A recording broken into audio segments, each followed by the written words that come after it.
Hello दोस्तों, स्वागत है आपका एचपी स्टडी कॉर्नर में, जिसमें हम हिमाचल की संस्कृति का सेकंड टॉपिक करेंगे, चित्रकला, कला एवं संग्रहालय।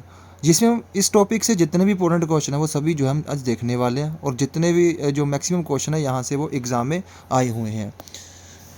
तो सबसे पहले बात करते हैं हिमाचल के में जो संग्रहालय है कहाँ कहाँ पे और कौन कौन से जो इम्पोर्टेंट है। सबसे पहला है भूरी सिंह संग्रहालय। तो भूरी सिंह संग्रहालय जो है वो कहाँ पे है? तो भूरी सिंह संग्रहालय कहाँ पे है? चंबा में स्थित है। और इसकी जो स्थापना की थी किसके द्वारा? भूरी सिंह के द्वारा ही की गई थी, जो 1908 में की गई थी। और यहाँ पे जो भूरी सिंह संग्रहालय है, यहाँ पे अगर पूछा जाए तो किसकी कलाकृतियाँ रखी गई है? तो जो कांगड़ा जो बसोली शैली की, जो कांगड़ा शैली और बसोली शैली जो है उसकी कलाकृतियाँ यहाँ पे रखी गई है। और जहाँ पे राधा कृष्ण की कलाकृतियाँ भी यहाँ पे रखी गई है। तो ये भी क्वेश्चन पूछा जाता है कि राधा कृष्ण की कलाकृतियाँ किस संग्रहालय में रखी गई है? तो भूरी सिंह संग्रहालय में रखी गई है। और हिमाचल की जो सबसे पुरानी शैली है वो कौन सी है? तो हिमाचल की सबसे पुरानी जो शैली है वो कौन सी है? बसोली शैली। ये भी क्वेश्चन काफ़ी इंपॉर्टेंट है। आगे रोरिक आर्ट गैलरी कौन सी है? Roerich art gallery. और कहाँ पे ये? नग्गर में, इसीलिए इसको किस नाम से? नग्गर आर्ट गैलरी के नाम से भी जाना जाता है। और नग्गर कहाँ पे ये कुल्लू में स्थित है। नग्गर कहाँ पे है? कुल्लू में है। और इसकी स्थापना किसने की थी? तो निकोलिस रोरिक के द्वारा जो है इसकी स्थापना की गई थी। और क्वेश्चन ये भी बनता है कि निकोलिस रोरिक कहाँ के थे? तो ये कौन थे? ये रूस से थे। कहाँ से थे? रूस से। और निकोलिस रोरिक ने ही जो है रोरिक आर्ट गैलरी की स्थापना की थी। कहाँ पे की थी? नग्गर में। नग्गर कहाँ पे है? तो कुल्लू में स्थित है। तो एक और कॉलेज है, एक कौन सा? निकोलिस रोरिक आर्ट कॉलेज। तो निकोलिस रोरिक जो आर्ट कॉलेज है उसकी जो स्थापना हुई थी वो कब हुई थी? तो 2012 में जो उसकी स्थापना हुई थी। उसके आगे शोभा सिंह आर्ट गैलरी। तो शोभा सिंह आर्ट गैलरी सबसे इंपॉर्टेंट क्वेश्चन है ये भी कि कहाँ पे है? तो कांगड़ा के अंद्रेटा में है। कहाँ पे है? कांगड़ा में स्थित है। और कांगड़ा में भी कहाँ पे? अंद्रेटा, इसीलिए इसको अंद्रेटा आर्ट गैलरी के नाम से भी जाना जाता है। और यहाँ पे जो कलाकृतियाँ हैं वो किसकी है? तो यहाँ पे दुल्हन व गद्दन की जो कलाकृतियाँ हैं तो शोभा सिंह आर्ट गैलरी में जो है स्थित है। और ये भी क्वेश्चन पूछा गया कि जो सोनी महिवाल के प्रसिद्ध जो कलाकृतियाँ हैं, जो सोनी महिवाल की जो प्रसिद्ध चित्रकला कलाकृतियाँ जो है वो कहाँ पे स्थित है? तो ये भी किस में है? शोभा सिंह आर्ट गैलरी में ही स्थित है। इसकी जो स्थापना है शोभा सिंह आर्ट गैलरी की वो किसने की थी? तो नोहरा रिचर्ड्स के द्वारा की गई थी। किसके द्वारा? नोहरा रिचर्ड्स के द्वारा की गई थी। और नोहरा रिचर्ड्स कौन सी थी? तो ये वाइफ थी किसकी? ये वाइफ थी शोभा सिंह की। और उसके बाद जो है इस जो गैलरी थी इसको कब संग्रहालय में बदला गया? तो शोभा सिंह आर्ट गैलरी को संग्रहालय के रूप में कब बदला गया था? 2012 में जो इसको संग्रहालय में जो है बदल दिया गया था। उसके आगे स्टेट म्यूजियम कहाँ पे है? तो हमारा जो स्टेट म्यूजियम हिमाचल का कहाँ पे है? शिमला में है। और जो क्वेश्चन है इसका स्थापना के बारे में पूछा जाता है कि जो हिमाचल में स्टेट म्यूजियम है या फिर शिमला स्टेट म्यूजियम की स्थापना कब हुई थी? तो 1974 में जो है इसकी स्थापना हुई थी। अगर जनजातीय संग्रहालय कहाँ पे है? तो जनजातीय संग्रहालय कहाँ पे है? तो ये केलांग में स्थित है। कहाँ पे? केलांग में, लाहौल स्पीति में स्थित है। और इसकी स्थापना कब हुई थी? तो 2006 में जो है इसकी स्थापना हुई थी। और यहाँ पे जो चित्र जहाँ पे प्रदर्शित किए गए वो किस नाम से, यानी कि यहाँ के जो चित्र है वो किस नाम से प्रदर्शित किए गए? तो उनको थांका चित्र के नाम से भी जाना जाता है। किस नाम से? थांका चित्रों के नाम से भी जो है यहाँ के चित्रों को जाना जाता है। उसके आगे कांगड़ा कला संग्रहालय। तो कांगड़ा कला संग्रहालय कहाँ पे है? तो ये धर्मशाला में स्थित है, जिसकी स्थापना 1991 में जो है की गई थी। आगे कांगड़ा कलम। तो यहाँ पे क्या होगा? कांगड़ा कलम। तो कांगड़ा कलम जो है, यहाँ पे चित्रकला की बात करें तो यहाँ पे सबसे पहले कांगड़ा कलम। तो कांगड़ा कलम के बारे में सबसे इंपॉर्टेंट जो पॉइंट है वो यहाँ पे आपको याद रखना है कि जो कांगड़ा कलम है इसके इसका जनक किसको माना है, यानी कि इसका जन्मदाता कौन है? तो इसका जन्मदाता कौन है? गुलेड़। जो गुलेड़ कलम है उसी को माना जाता है। क्वेश्चन काफ़ी बार पूछा गया कि कांगड़ा कलम की जो जन्मदाता वो कौन है? गुलेड़ कलम ही है। ठीक है जी। और जो गुलेड़ कलम जो है ये कहाँ से बनी हुई है? तो कहाँ से आई थी? यानी कि ये एक तरह से कह सकते हैं कि दो जो कलाओं का मिश्रण है। किसका? मुगल कला और राजपूत कला दोनों का जो मिश्रण है वो क्या कहलाता है? गुलेर कलम कहलाता है। ठीक है जी। आ गया कांगड़ा शैली की पहाड़ी चित्रकला, यानी कि कांगड़ा शैली की जो पहाड़ी चित्रकला है उसका जो कहने का मतलब क्या है कि उसको जो शुरू करने का श्रेय वो किसको जाता है? तो सेऊ वंश। किस वंश को जाता है? पहली बात तो सेऊ वंश को जाता है। अगर सेऊ वंश की बात करें तो सेऊ के ही दो पुत्र थे। कौन कौन थे? सेऊ के ही दो पुत्र थे, एक था मनकू और दूसरा था नैनसुख। यानी कि कांगड़ा शैली की जो पहाड़ी चित्रकला है ठीक है, उसको शुरू करने का जो श्रेय जाता है वो किसको जाता है, तो सेऊ वंश को जाता है। और सेऊ वंश के भी जो पुत्र दो थे, सेऊ के जो पुत्र थे दो, मनकु और नैनसुख, इन दोनों को जो है जाता है। और ये जो एक व्यक्ति था और भोला राम, कौन था, भोला राम। तो भोला राम जो है ये भी किससे जुड़ा हुआ है, तो ये कांगड़ा कलम से ही जुड़ा हुआ है। क्वेश्चन आता है कि भोला राम किससे जुड़े हुए, तो कांगड़ा कलम से जुड़े हुए हैं। और ये कहाँ से थे, तो गढ़वाल से आया था। कहाँ से आया था, ये गढ़वाल से आया था। उसके आगे संसार चंद, जो कांगड़ा के राजा संसार चंद थे, उनके प्रमुख जो चित्रकार थे फेमस कौन से, एक का नाम था फाटू और दूसरा का नाम क्या था, पद्मा। तो ये दोनों जो चित्रकार थे ये किसके प्रमुख चित्रकार है, तो ये संसार चंद के चित्रकार थे। आगे कांगड़ा चित्रकला में सियालकोट कागज, यानी कि जो कांगड़ा चित्रकला उसमें किस प्रकार के कागज का यूज़ किया था, तो सियालकोट के जो कागज है उसका यूज़ किया था। तो कांगड़ा कला में किसका, आज कांगड़ा चित्रकला में कौन सा कागज प्रयोग होता है, तो सियालकोट कागज का यूज़ होता है। और बनता किससे ये, तो एक खाका प्रजाति का हिरण है। कौन सा, खाका प्रजाति का हिरण है। ये भी काफ़ी इंपॉर्टेंट क्वेश्चन है। खाका जाति का हिरण है, उसके चमड़े से बनाया जाता है। तो सियालकोट जो कागज है जो कांगड़ा चित्रकला में यूज़ किया जाता है वो किससे बनाया जाता है, खाका प्रजाति हिरण जो है उसके चमड़े से बनाया जाता है। अगला है चंबा चित्रकला जो थी, यहाँ जो चंबा में थी कौन सी चित्रकला थी, लघु चित्रकला।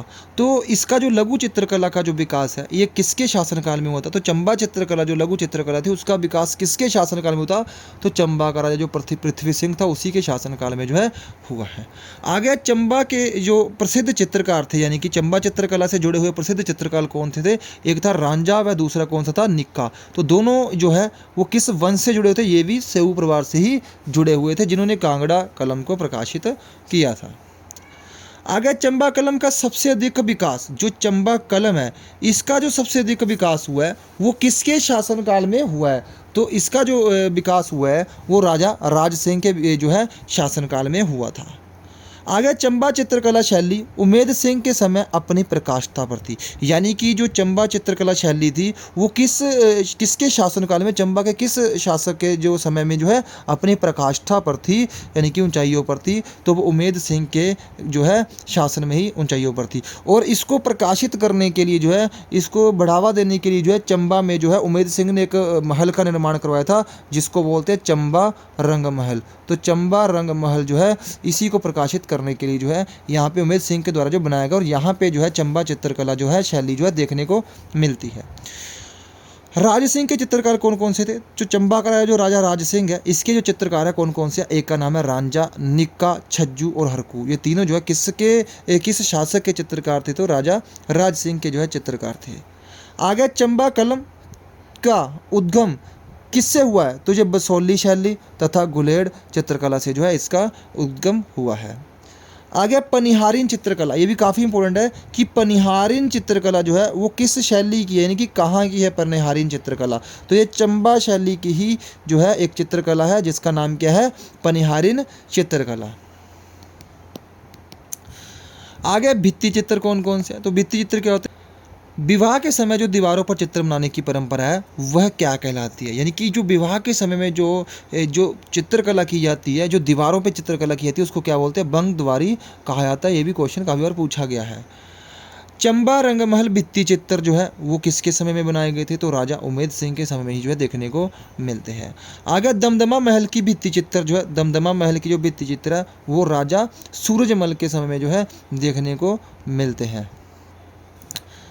कुल्लू में जो चित्रकला है, कुल्लू में जो चित्रकला की शुरुआत है वो राजा जगत सिंह के समय में देखने को मिलती है। और भगवान और संजू प्रमुख चित्रकार जो है, ये भगवान और दूसरा कौन सा, संजू, ये जो चित्रकार जो है ये किस डिस्ट्रिक्ट से जुड़े हुए, तो कुल्लू डिस्ट्रिक्ट के जो है प्रमुख चित्रकार जो है देखने को मिलते हैं।